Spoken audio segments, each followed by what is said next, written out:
stand together, we'll never fall. We can make a difference and answer the call. Well, hi there, and welcome back to another episode of the All Around Growth Podcast. My name is Rob Kaiser, and I am your host.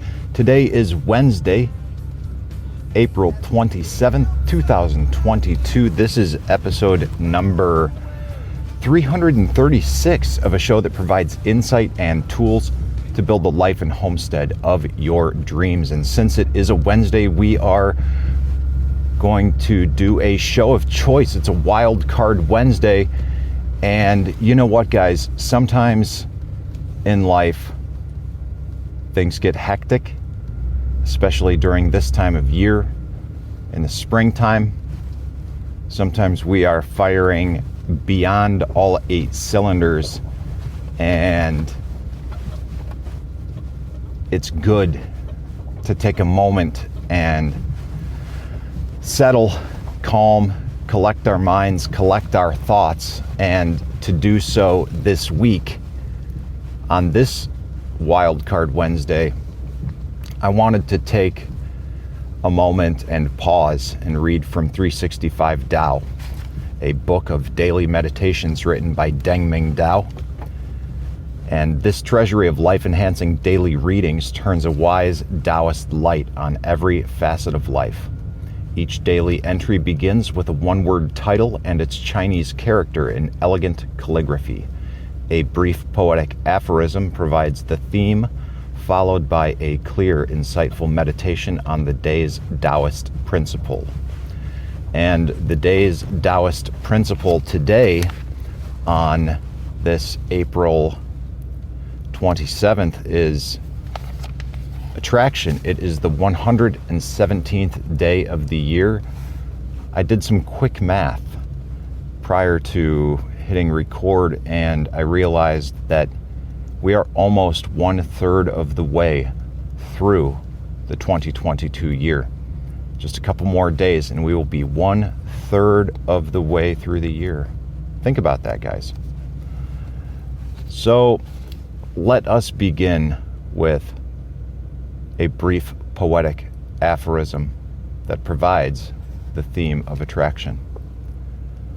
Peacock iridescence in vertical shadows, violet blooms spread to noonday sun. The world's beauty is a swirl of color, but in the flower's center is bright stillness. This world is movement. Its nature is constant change, infinite variation. Without infinite variation, there would be stasis, for we would reach limits. But all limits are actually arbitrary. Life is one endless equation of darkness, brilliance, color, sound, fragrance, and sensation. The peacock attracts his mate through his plumage. The flower attracts the bee with its color and fragrance.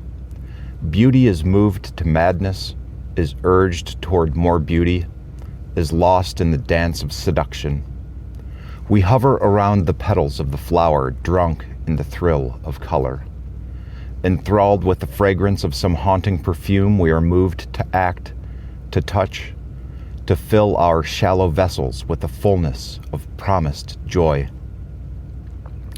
Yet in the center of the flower, all is stillness. When the dance of beauty is finished, culmination is at hand. In life, attractions are endless. We should do no more than we need to satisfy ourselves. To plunge further is foolhardy. We must remember to withdraw and look within. Lingering on the outside of our souls, there is shimmering beauty and fantastic movement. It is only when we go to the center of our souls that we are in the eye of the storm, the still point of existence. Then all is brightness, energy condensed, unbearably strong and powerful, yet absorbed in supreme quietude.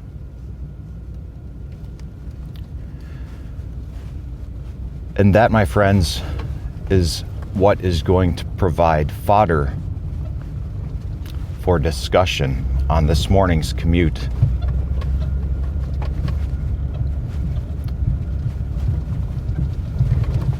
Indeed, that was a clear, insightful meditation on the principle of attraction. And for those of you who are interested in this book, 365 Tao by Deng Ming Dao, I will most certainly link to it in the show notes. And I think that this is an appropriate topic to discuss today. On this Wild Card Wednesday, sorry guys, I'm making some adjustments to my backpack here on the passenger seat. I finally got my complete headlight assembly. I ordered some headlights from Rock Auto based on the suggestion from my brother-in-law. Shout out to Luke, thank you. And I decided that I would put them in my passenger seat or on the floor of my passenger seat so that in the case that I got pulled over again, I actually have the packing slip and the items with me so I can say, hey, I promise I'm getting around to it. When I actually get around to it is a completely different story. Let's hope that 6 months from now they're still not there. Excuse me. Anyways, like I was saying, in the hustle and bustle of the spring season, I have been putting in long hours again on the tree farm. I am really, I'm giving it my best. Being back in management again for the first time, and actually really the first time here. You know, it's before I was always a point person, now I'm a manager, and that's different. Even though it's one person, it still requires a completely different, well, not completely different, but a different mindset and way in which I manage my own workload, since I am managing the workload of someone else as well. And I've had to make some changes and some adjustments, and I'm just putting in some longer hours this season. And it's going pretty well. And I'm pleased about that. As a matter of fact, I have a status update written and set up for auto delivery, perhaps as I drive. I've been working on this for a few days, and the last update warranted a meeting. I suspect this one will as well. And it's things like this that get me caught up. And, life on life's terms, as Dave Ramsey says. Working 50 to 60 hours a week at the day job, then some side hustle work, the farmer's market, trying to take care of myself with food preparation and eating healthy and getting proper amounts of sleep. It really leaves little time to do anything except work and eat. And in the past, I've done this without putting the time, effort, and energy into my self-care. And the end result has been poor, often resulting in seizures and high amounts of stress. The difference this time around is that I am aware of the stillness in the center of the flower. I am aware of,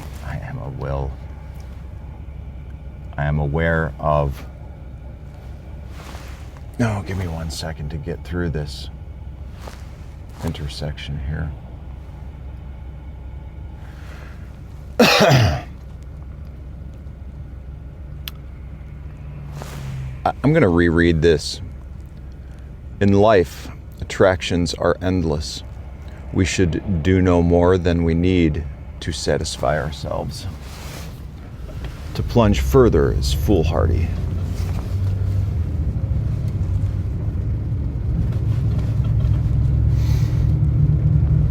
There's something to be said for the simple life. There's something to be said for honest work. Work without deception.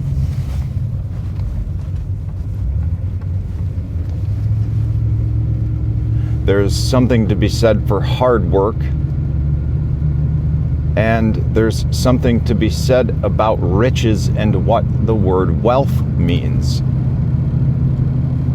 Wealth extends far beyond the results that we can attain in the financial realm. For there are 6 other aspects of life that provide balance and contribute to wealth. Remember, we've got financial, of course, but we've got physical, personal development, our families, our spiritual lives, our social lives, and our careers. Those 6 elements combined with our financial health provides a balanced life and provides true wealth. If we are lacking in any one of those 7 areas, we are not truly wealthy. Money oftentimes provides a sense of security and wealth, as do friendships.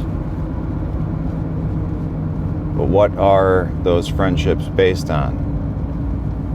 What does that second house actually mean?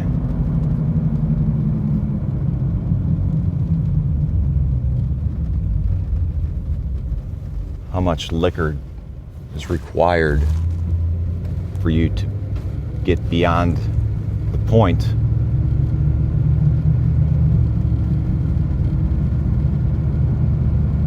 where you understand that you are filling a void?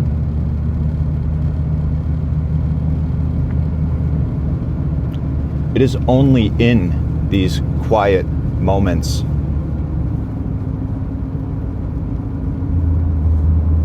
it is only when we remember to withdraw and look within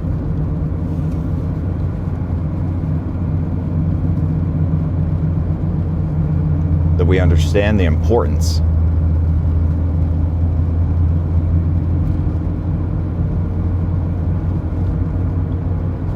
for this is 2022. We are in the middle of the age of the great forgetting, a term that I believe was coined by Arthur Haynes, who wrote a book called, he's written several books. The one most recent that I'm referring to, this quote, is from A New Path. I'll try to link to that in the show notes as well. Cyprian has referred to this as the dim age in the past.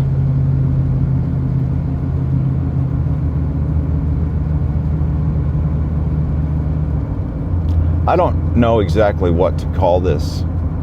I like the great forgetting. I like the dim age.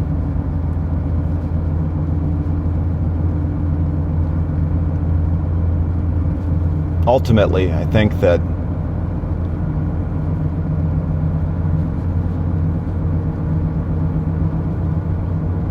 for a number of reasons, our collective and societal spiritual lives are suffering. And that's contributing to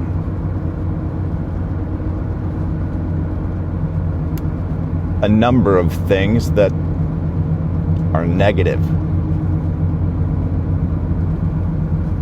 And we can move beyond that by taking steps in our own life to reconnect with it. What happens is we find that we no longer need to fill that void in the manner we used to fill it with whatever we used to fill it with. We acknowledge that it is less of a void than it is just a natural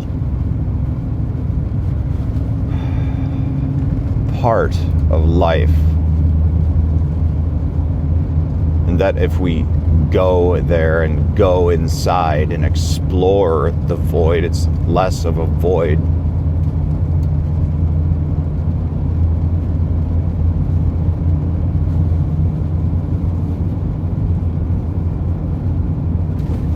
And then we simply realize that all is brightness, energy condensed, unbearably strong and powerful, yet absorbed in supreme quietude. Those strange, obscure words happen when we find stillness, go to the center of our souls, and realize that we are in the eye of the storm, the still point of existence, and that is why we do what we do when things get crazy. We just take a moment, step back, and breathe. Pray, read a meditation from 365 Tao or something of the like, collect our thoughts, and move on with life. Well, guys, I hope that you have a great Wednesday. I look forward to seeing you tomorrow on Thursday, where we are going to get into a Old Farmer's Almanac update. Have a great day today, guys, and this is Rob Kaiser, and thank you. The needs are many and answers are few. People turn away and I wonder why. If I can help somebody, then I want to try. People may think that it's odd that I believe in friendship and love, and truth is always the best way to the world that may seem odd. I'm an odd fellow. I'm an odd fellow. Whoa, whoa.